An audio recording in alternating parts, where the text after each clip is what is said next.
Quando falando sobre testes, é importante entender que existem vários tipos de teste. E a literatura não é muito consistente em relação a como esses testes são classificados. Tem muitas classificações de testes, diferentes formas de classificar testes, né? Diferentes propriedades que a gente usa para classificar testes de diferentes formas. E essas classificações normalmente são ortogonais. Tem uma classificação aqui que serve para classificar determinados tipos de testes, mas ela se complementa a outra classificação. Então a gente pode normalmente combinar essas classificações, né? Uma classificação traz uma lista de propriedades que é ortogonal à lista de propriedades trazida pela outra classificação. Então a gente pode pegar, para caracterizar melhor um teste, a gente pode pegar uma propriedade de uma classificação com a propriedade de outra classificação, usar os dois adjetivos para caracterizar o nosso teste. Mas na verdade não só existem duas classificações importantes ou mais usadas, existem na verdade várias, né? E como eu falei, de forma inconsistente na literatura. Então a gente vai adotar aqui e vai apresentar aqui a classificação que a gente vai usar. Primeira classificação, ela está relacionada ao fator de qualidade que é verificado pelo teste. Todo teste tem como objetivo principal tentar dar evidência de que o sistema está se comportando como o esperado, mas se comportando em relação a que aspecto de qualidade? Corretude, que é o mais comum, o que aparece aí primeiro, certo? Então isso realmente é muito comum, mas podem ser outros aspectos também. Eu quero saber, né, se o fator de qualidade e performance está sendo bem atendido, né? Outros fatores como segurança, a própria usabilidade, robustez e a compatibilidade. Então, por exemplo, eu posso querer testar a compatibilidade do meu software, né? Então ele, apesar da funcionalidade dele estar perfeitamente ok num determinado sistema operacional, digamos o Linux, eu quero também verificar se esse mesmo comportamento está ok em outro sistema operacional, ou mesmo em versões diferentes do mesmo sistema operacional, né? Então isso daí vai exercitar, o objetivo principal é exercitar a compatibilidade, verificar se a compatibilidade está sendo bem atendida, tá? Então a primeira classificação aí diz respeito, né, a o que você quer testar. Corretude, usabilidade, segurança e assim por diante. Uma outra forma de você classificar os testes é em relação à entidade de programação que vai ser diretamente exercitada pelo teste. Tá? Então a primeira tinha a ver com que fator de qualidade a gente está querendo observar. E a segunda tem a ver com, para observar aquele fator, qualquer que seja o que a gente tenha escolhido, a gente vai exercitar que parte do código? Vai exercitar o sistema diretamente pela GUI ou vai exercitar apenas um método existente numa classe lá embaixo? Ou vai exercitar um serviço, né, disponibilizado pelo servidor? Tá? Então tem diferentes entidades que fazem parte do nosso programa, desde o topo, a GUI, por exemplo, nesse caso, até um pequeno método que existe numa classe existente. E o teste a gente tem que definir em qual dessas entidades é que ele vai exercitar, em qual dessas entidades ele vai exercitar, tá? Então aí já temos duas classificações, né, com relação ao fator, e para verificar se esse fator está sendo atendido, como é que eu vou fazer isso? Que parte do código eu vou exercitar? Então essa é a segunda classificação. Uma terceira classificação tem a ver com relação a como a gente vai tratar as dependências.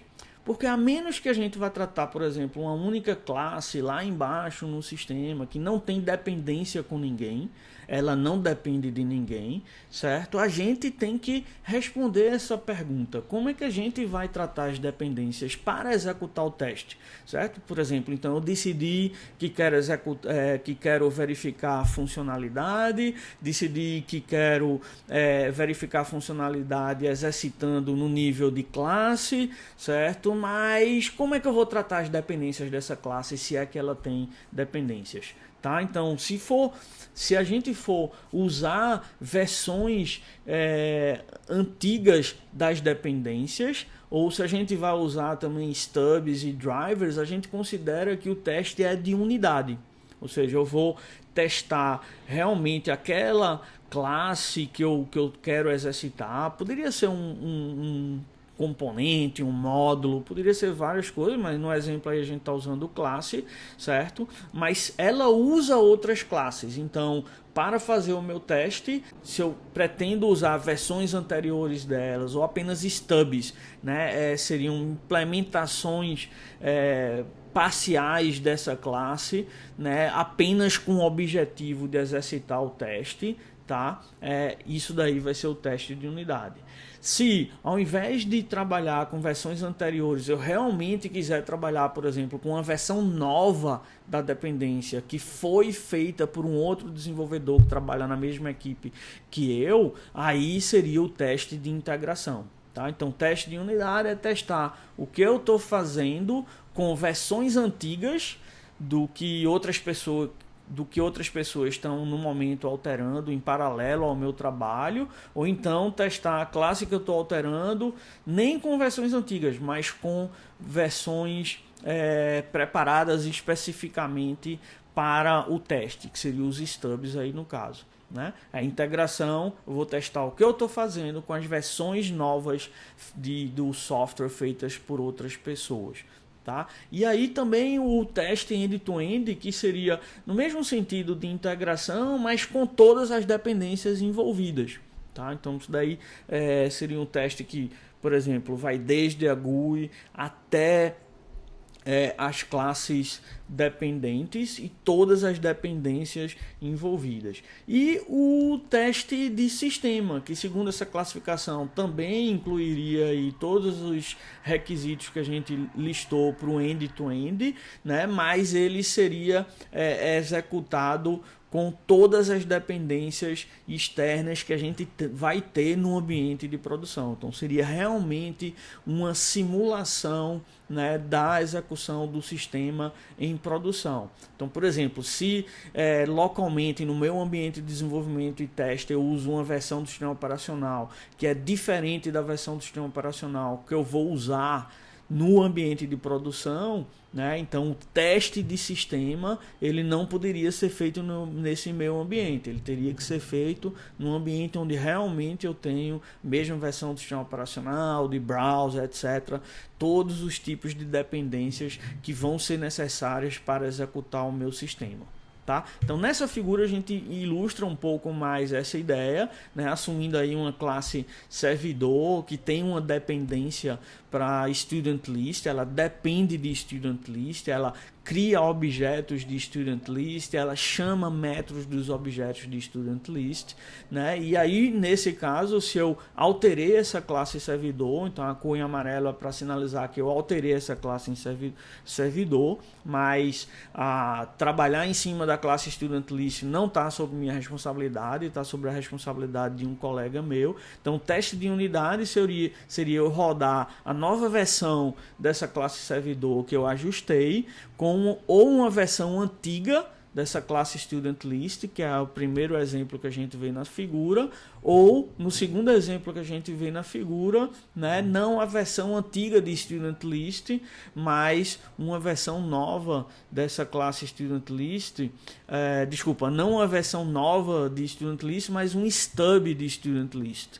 Certo? Seria uma classe student list que eu implementei, né, para simular o que é que vai fazer realmente uma nova versão dessa classe student list. É como se fosse uma classe fake aí para simular, né, o comportamento novo que é esperado que meu colega implemente na nova versão de student list. Mas como ele ainda não implementou e eu tenho que testar a minha classe server, então eu testaria com esse stub aí que simula o comportamento esperado para a nova versão.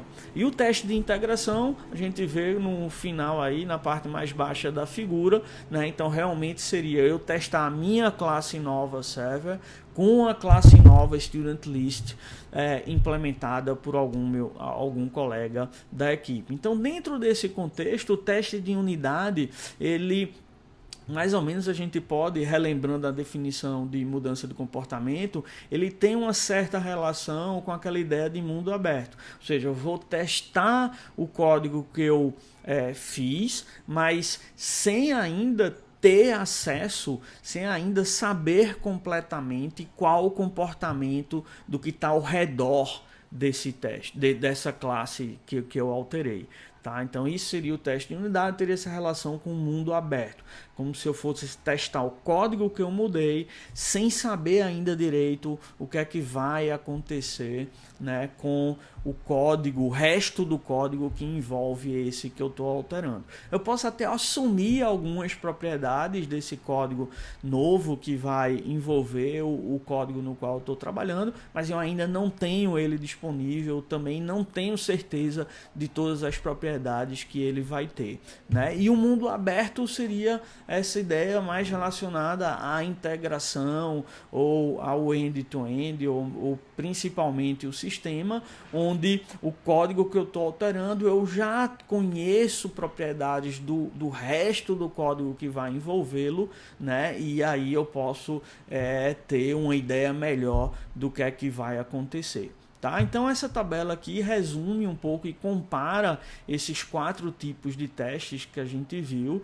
né, com relação a dependências, né? Lembra que a gente já viu uma classificação com relação à qualidade, uma classificação com relação às partes do código que eu vou exercitar, e essa daqui que está ilustrada na tabela é uma classificação com relação a como eu vou tratar as dependências que eu tenho do código que eu alterei. Então, se a gente for ver aí, analisar a primeira coluna, né, em termos de ajuda a detectar, né, onde está o bug, onde está o defeito, onde está a falta no código, né, quem mais ajuda é o teste de unidade, porque ele está testando ali em certo isolamento o código que eu modifiquei, e se ele quebra, de imediato eu tenho uma confiança muito grande de que a quebra está relacionada, né, àquele código que eu estava testando, que eu estava modificando, certo? Já o teste de integração, como envolve novas versões de várias partes do código que eu estou integrando, estou juntando, por exemplo, a nova versão da minha classe com a nova versão da classe do meu colega, se ele quebra, o erro pode estar numa dessas duas classes aí que foram modificadas. Então ajuda a localizar o bug, mas não tanto. E o teste de sistema e end-to-end ajuda muito pouco, porque se eu vejo executando vejo uma falha executando um sistema com todas as suas dependências, essa falha pode ter sido causada por qualquer uma das dependências, pode ter sido causada em qualquer parte do código, então me ajuda pouco até a localização. Tá? Então isso é importante para a gente ver o papel que é exercido por cada tipo de teste desse com relação à dependência, certo? Então, apesar de a gente, a princípio, achar que, por exemplo, o teste de sistema seria o mais útil para a gente, porque ele de fato mostra que vai acontecer um problema em tempo de execução, tá? Ele não ajuda muito a gente localizar onde está o defeito que causou aquela falha, tá? Que foi observada na execução do sistema no ambiente de produção. Então, por isso que é interessante a gente ter os outros tipos de teste também. Com relação à segunda coluna, a gente está observando qual é a vantagem de cada teste, ou o potencial de cada teste, para realmente dar uma garantia para a gente de que o comportamento ele está sendo respeitado, o comportamento esperado pelos stakeholders está sendo realmente observado. Tá? Então o teste de unidade dá uma ideia baixa disso, porque se o teste de unidade quebra, ele dá apenas uma indicação de que o comportamento lá naquela classe ele não é o comportamento esperado, mas a gente não sabe direito se esse comportamento inesperado lá na classe que fez o teste de unidade quebrar, se ele vai realmente se propagar e vir a ser apresentado como uma falha observável pelos usuários do sistema.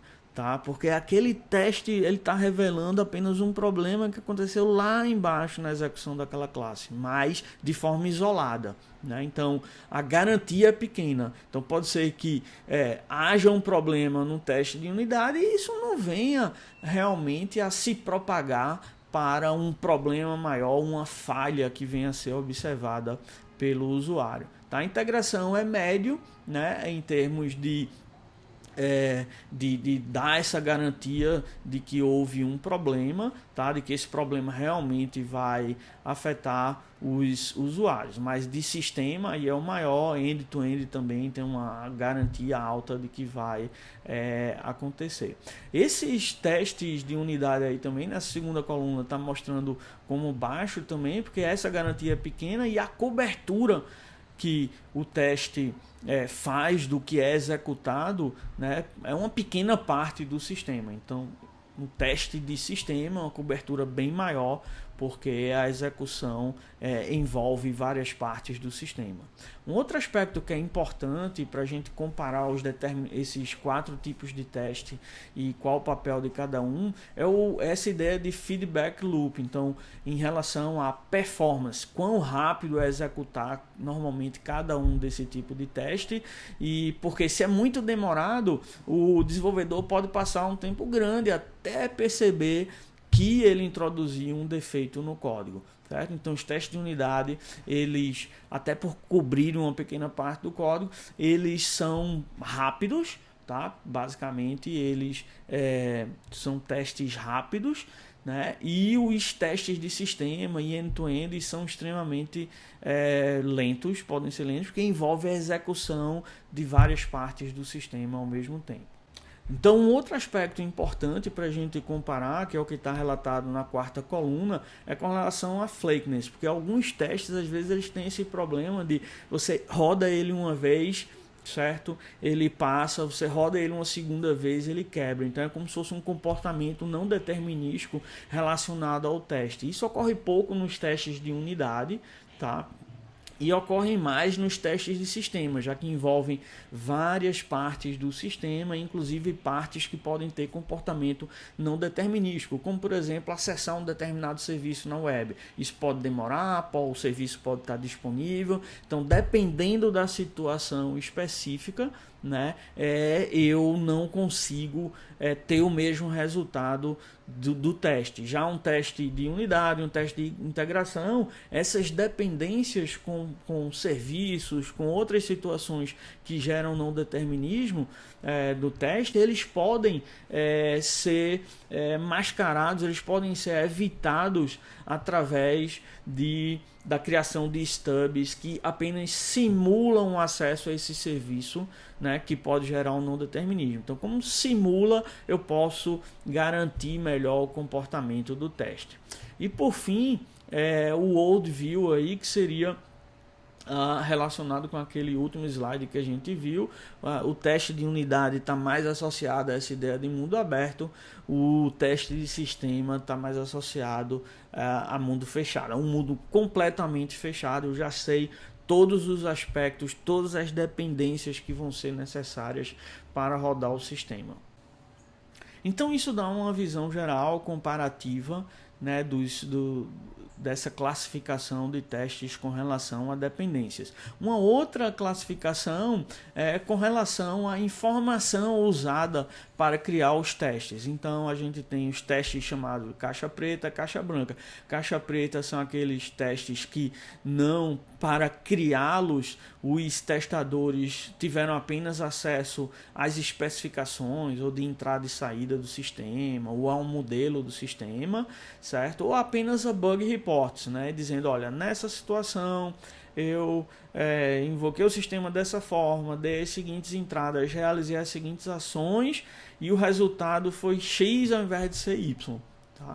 Então, com base nisso, né, o testador pode criar um teste, mas ele não tem nenhuma noção interna do código. Ele não olha o código para criar esse teste. Um teste caixa branca seria realmente um código onde o testador ele analisa o código, vê, por exemplo, que partes do código estão mais complicadas de entender e gera testes para exercer aquelas partes do código. Ao mesmo tempo, ele pode olhar uma determinada parte do código, entender os vários fluxos possíveis que podem levar a problemas, tá? E aí ele cria testes que exercita cada um desses fluxos. Seria uma outra utilidade de você ter o teste caixa branca, ou seja, um teste que é baseado em você analisar o código-fonte, tá? Então, uma outra forma também de comparar é pelas garantias providas pela execução do teste. Então, a maior garantia possível é chamado teste de aceitação. Então, muita gente às vezes chama teste de aceitação justamente quando, se aquele teste passar, ele garante a aceitação do produto, né? Então, esses testes de aceitação, e muitas vezes eles são usados como um contrato, né? Então, ou seja, eu vou aceitar, certo, a entrega dessa versão do sistema se essa versão do sistema satisfazer todos esses testes aqui, tá? Então isso seria uma garantia muito forte.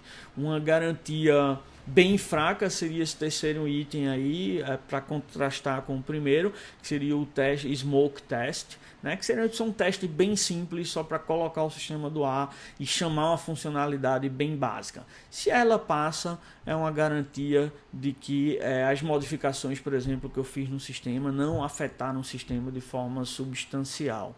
Tá? Também é importante esse tipo de teste, né? Principalmente quando a gente não tem tempo suficiente para executar todos os testes de aceitação. Então, por exemplo, os testes de aceitação a gente pode executar esses testes, digamos, uma vez por semana ou no final da interação, ou alguma coisa desse tipo. Já o teste Smoke, por ser um teste mais simples, eu posso rodar ele todo dia ou até mesmo após cada commit.